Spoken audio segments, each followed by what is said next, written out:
मुख्यमंत्र्यांचं निवासस्थान वर्षा बोलते, पण मलाही थोडंसं बोलावंसं वाटलं, मन मोकळं करावंसं वाटलं, म्हणून हे पत्र लिहिलं.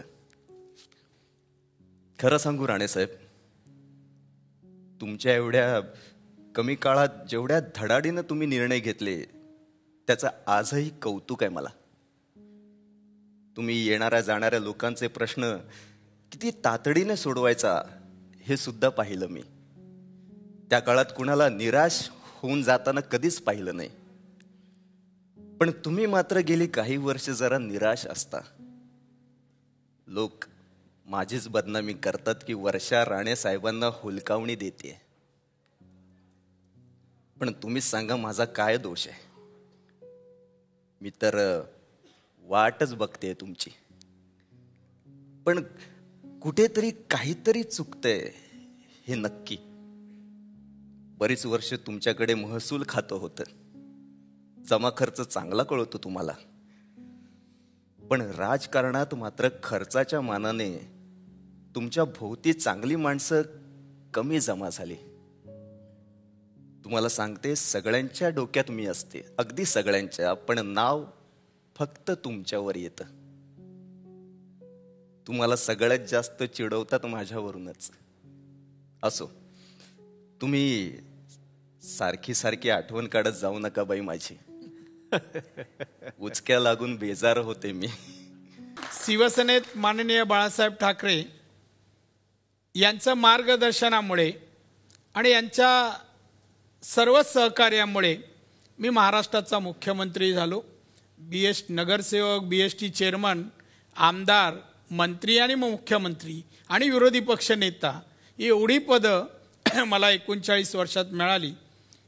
साहेबांचा विश्वास होता आणि साहेबांचं प्रेमही होतं, आणि त्यामुळे एवढे वर्ष मी शिवसेनेत काम करताना साहेबांबरोबर महाराष्ट्रातील प्रत्येक जिल्ह्यामध्ये मी त्यांच्यासोबत गेलो आहे. महाराष्ट्र त्यांच्यासोबत पाहिलेला आहे.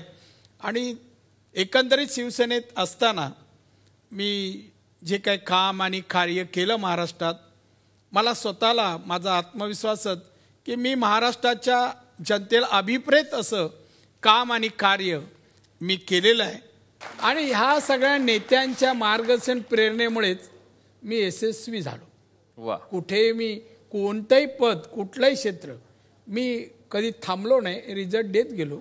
आणि माझे सहकारी मित्र जेवढे राजकारणात मिळाले, उदाहरणार्थ रामदास आठवले असो आणि अन्य नेते जेवढे आहेत, ते उद्धव ठाकरे असतील, राज ठाकरे असतील, जेवढे लोक, शरद पवार असतील, विलासराव देशमुख, या सगळ्यांनीच मला प्रेम दिलं, आदर दिला. आजही कोणी मी कधीही गेलो तर सन्मानाची वागणूक देतात, चांगले उद्गार काढतात, जसे आज रामदास आठवले साहेब काढतायत.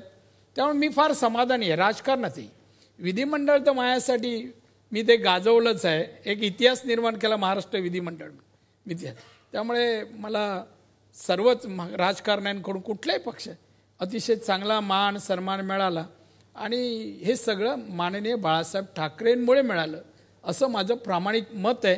त्याच्यात कुठलं संकोच नाही. याचा अर्थ कोणी अर्थ लावू नये की बाबा साहेबांबद्दल एवढं भरभरून बोलतायत, यांचा काय विचारताय ना परत, असंही लोक तर्क काढतील. पण तसं नाही, हे फॅक्ट आहे, वस्तुस्थिती आहे. नारायण राणे महाराष्ट्राला दिसलाच नसता, साहेबांनी ओळखला नसता तर. साहेबांची पारख किंवा नजरच अशी होती की बरोबर एक एक माणसं ते शोधायचे. मॅडम कृपेची छाया असू दे, ध्यानी मनी नाम तुझे वसू दे, ध्यानी मनी नाम तुझे वसू दे, ध्यानी मनी नाम तुझे वसू दे. आहे कोकणात एकच नाव रे, दूर किनारी दिल्ली गाव रे, चल मांडूया परत एकदा डाव रे, चलो दिल्लीवर झेंडा फडकाव रे, मला पाव रे, कोकणा धाव रे, मला पाव रे, तुझ्या विकासाचे किती गुण गाव रे, कॅलिफोर्निया भविष्यातले नाव रे.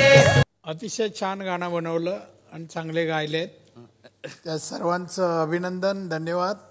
वा. कोकणाबद्दल प्रेम दाखवलं आणि माझा आदर केला तुम्ही, त्याबद्दल खरोखर धन्यवाद. सर निम्मे तर कोकणातलेच आहेत तिथले कलाकार. हो, हे भाऊ कदम, कुशल, श्रेया. तुमचं चला हवा येऊ द्या हे नाव आहे. हा. चला हवा येऊ द्या वाया कोकण असं म्हणा. वा वा. कोणता बंगला जास्त घरगुती वाटायचा, 10 जनपद की मातोश्री? तेव्हा मातोश्री, आता 10